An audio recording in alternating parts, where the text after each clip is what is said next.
Hello friends, আমার চ্যানেলে আপনাদের স্বাগত। ঘরোয়াভাবে রূপচর্চার প্রবণতা বহু যুগ ধরে চলে আসছে। কেমিক্যাল ও আর্টিফিশিয়াল বিউটি কেয়ার প্রোডাক্টের ভিড়েও সমানভাবে জনপ্রিয় ঘরোয়া রূপচর্চা। বড় বড় তারকা থেকে শুরু করে আমাদের মতো সাধারণ মানুষের আস্থা ঘরোয়া প্রাকৃতিক উপাদানে। আজ কোনো বিশেষ রেমেডি নয়, কথা বলবো স্কিন কেয়ার, হেয়ার কেয়ার ও পার্সোনাল কেয়ার তথা রূপচর্চার গুরুত্বপূর্ণ কিছু বিষয় নিয়ে। তো কথা না বাড়িয়ে জেনে নিই, আপনি যদি ঘরোয়া উপায়ে নামমাত্র খরচে নিজেকে মেনটেন করতে চান তাহলে কি কি হাতের কাছে অবশ্যই রাখবেন।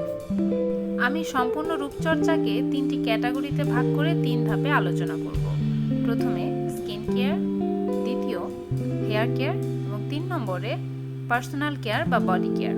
আগে জেনে নিই বেসিক কী কী জিনিস আমাদের লাগবে। প্রথমেই আমাদের লাগবে বিউটি কেয়ার কিট তথা ব্রাশ, বাটি, চামচ, হেডব্যান্ড ইত্যাদি, স্প্রে বোতল ও স্টোরেজ বক্স। Skin care. প্রথমে স্কিন কেয়ারের জন্য কিছু কমন প্রোডাক্ট আপনি কাছে রাখতে পারেন: গোলাপ জল, অ্যালোভেরা জেল, মধু, বেসন, ভ্যাসলিন ইত্যাদি। বেসন ফেস প্যাক থেকে শুরু করে স্ক্রাব এমনকি ফেস ওয়াশের মতনও কাজ করতে পারে। ত্বকের বিভিন্ন সমস্যা সমাধানে বেসন কাজে দেয়। গোলাপ জল বিভিন্ন ফেস প্যাক বানানো থেকে শুরু করে টোনার হিসেবেও কাজ করতে পারে।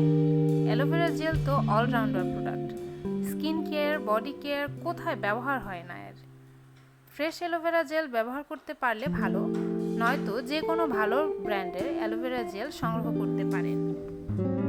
মধু প্রকৃতির আশীর্বাদ যেন। মধু যে কত কত কাজে দেয় বলে শেষ করা যাবে না।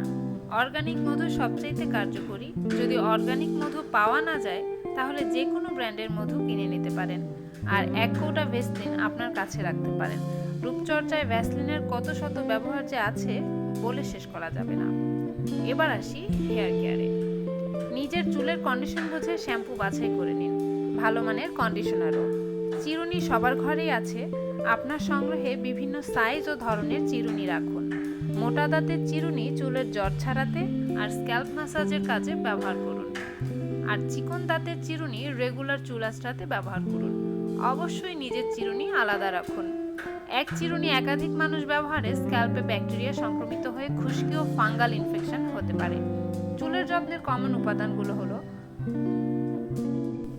অবশ্যই ভালো মানের তেল। নারকেল তেল হলো সবচাইতে ভালো। শুধু চুলেই নয়, ত্বকের পরিচর্যাতেও নারকেল তেল ব্যবহৃত হয়।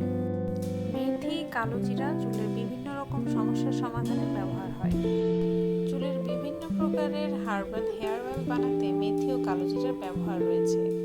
এছাড়াও চুলের গ্রোথ বাড়াতে ক্যাস্টর অয়েল ও ভিটামিন ই ক্যাপসুল সংগ্রহে রাখতে পারেন। 3 নম্বর ধাপ বডি কেয়ার। হাত পা সহ সম্পূর্ণ শরীরের জন্য বেসিক কিছু প্রোডাক্ট লাগে, যেমন নেল কাটার, ব্রাশ, লুফা বা গা মাজনি। হাত পায়ের যত্নে তেমন বিশেষ কিছু লাগে না। ম্যানিকিউর পেডিকিউরের জন্য একটা ম্যানিকিউর সেট, পা ফাটার জন্য একটা ফুট স্ক্রাবার, ব্যাস। লুফা বা গা মাজনি প্রতি 3 মাস অন্তর অন্তর বদলে ফেলুন। আপনার বিউটি কেয়ার কিট আলাদা রাখার চেষ্টা করুন। যে পাত্রে ফেস প্যাক, হেয়ার প্যাক বানাবেন তা অন্যান্য পাত্রের সাথে রাখবেন না এবং অন্য কাজে ব্যবহারও করবেন না। চামচ, বাটি সহ সমস্ত কিছু আলাদা করে রাখুন। ফ্রেন্ডস, রূপচর্চা অভ্যাসের বিষয়। এর মানে এই না যে আমি ঘষা মাজা করে শুধু ফর্সাই হব। রূপচর্চা মানে নিজেকে প্রেজেন্টেবল রাখা, সুন্দর রাখা, সুস্থ রাখা। প্রত্যেকের স্কিন টাইপ, জেনেটিক এবং লাইফস্টাইলের ভিন্নতা থাকে, তাই প্রত্যেকের বিউটি কেয়ার মেথড আলাদা হবে, এটাই স্বাভাবিক। সব রেমেডি, সব ফেস প্যাক, হেয়ার প্যাক সবাইকে স্যুট করবে না। এটা মেনে নিয়েই নিজেদের স্কিন ও হেয়ার টাইপ অনুযায়ী আমাদের বিউটি কেয়ার রুটিন সাজিয়ে নিতে হবে। আজ এই